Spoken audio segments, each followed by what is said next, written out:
When you came out here, you worked on a film with Michael Madsen. Yeah, that was the first thing I worked on in LA. I was working at Paramount. I was working at the mailroom. Someone I worked with, they reached out to me. I let them know I was in town, and they were working on this movie for FX. They were doing TV movies still.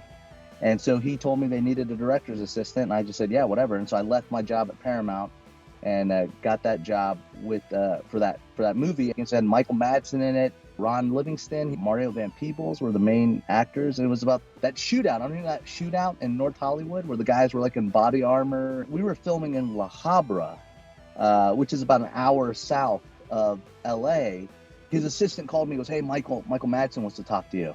He just starts, that cool voice. He's like, tell Eve, you gotta talk to Eve. I want to shoot my scenes. Why am I not shooting today? And he was, he wanted to get home to his house in Malibu. He's like, I don't want to stay here anymore in La Habra.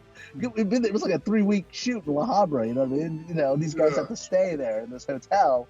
And he was like, I don't want to stay here. But it was just kind of cool to have him. And I'm like, okay, I'll write this down and I'll tell him. And the director's like, okay, we'll look at the schedule. But he's like, I'll talk to him later or something like that. You know what I mean? So that's so funny.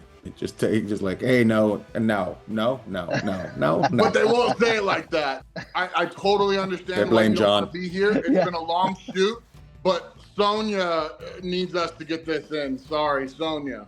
Sonia. Like, walk away.